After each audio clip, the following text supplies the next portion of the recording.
As I navigate through internet, it seems like I can't escape the non-stop chatter about Nepali movies. Why are Nepali movies so cringeworthy? Why do they constantly fall short of expectations? It's like a never-ending group of unhappy young people expressing their complaints.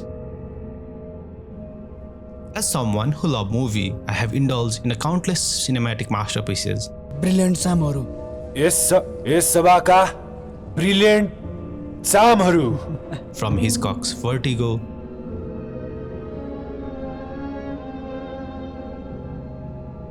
to Nolan's Oppenheimer.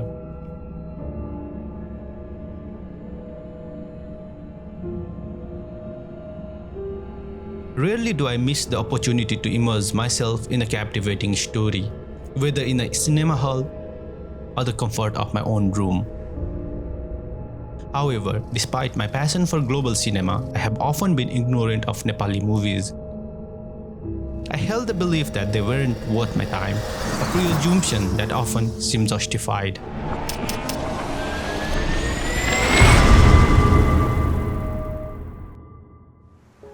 This time around, rather than assuming everything is bad, I want to explore the world of Nepali cinema for the first time.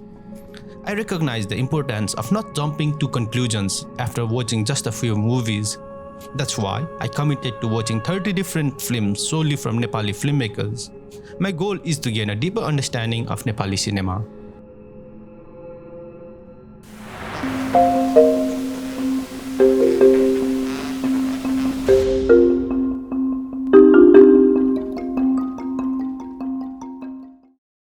For a guy who loves sitting on other people's work, I thought making this video would be as easy as brushing dust off my hand. But oh, I was mistaken. It took more than 20 attempts to finally settle on something, and even now, I'm not sure if this one hits the mark or not.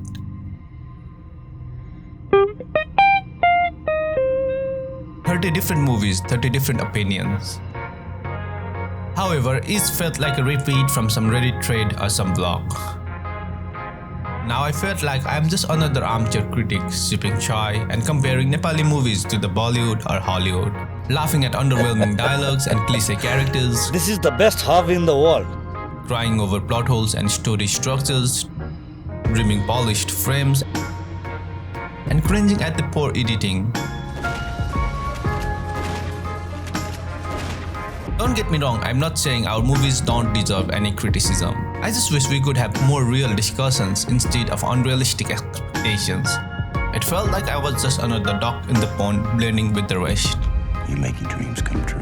Trust me, some of them were bad. They were worse than Sis and Mania vlogs, and for a movie to be worse than Sis and Mania vlogs, well, that's about as low as you can get. Even with the good ones, I was not entirely satisfied. There was something missing. Growing up, cinema was not a significant influence in my life. No one in my circle had ties to the movie industry or any creative field. My family eagerly awaited Nepali TV series like Tito Satya, Hijo Ajko Kura, and Mere Basai. Those shows certainly brought entertainment in my life. Do you know why I am bringing up all those memories?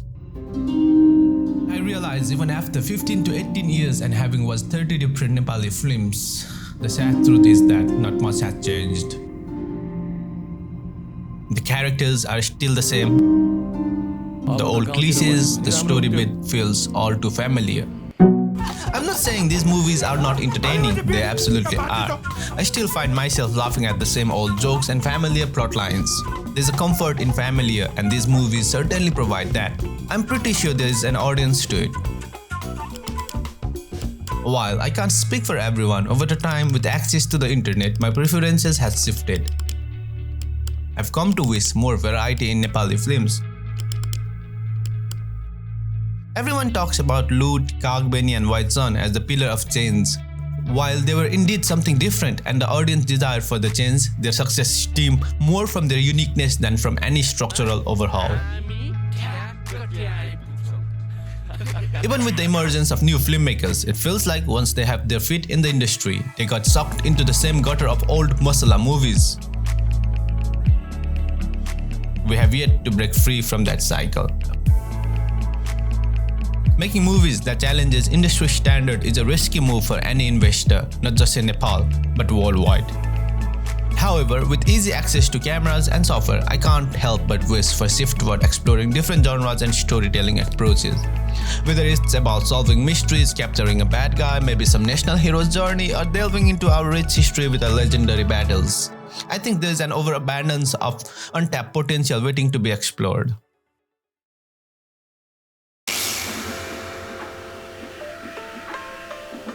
I recognize the challenges our industry faces, but I also believe that art should not be restricted by budget alone. Part of me feels responsible for only watching top-rated movies and setting high standards, while another part blames the audience for not demanding more and allowing directors and actors to get away with anything. I'm not sure who to blame for all the challenges we are facing. It's like there's this whole world of politics and industry dynamics I don't fully understand. I'm not sure I even want to get into all of that. The thing is, our film industry is not even recognized as a proper industry here. It's tough, but despite all the struggles, I have so much respect for those minority voices who have been tirelessly working towards the development of our cinema. But man, it's hard not to feel disheartened sometimes. We have got a long way to go just to get our foot in the door, let alone have a meaningful conversation about the future of our cinema.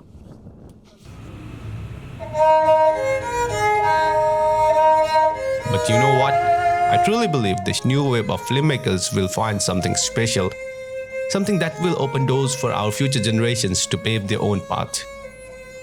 Sure, we are fighting against the tide, whether it's the government or someone else. But you know what gives me hope?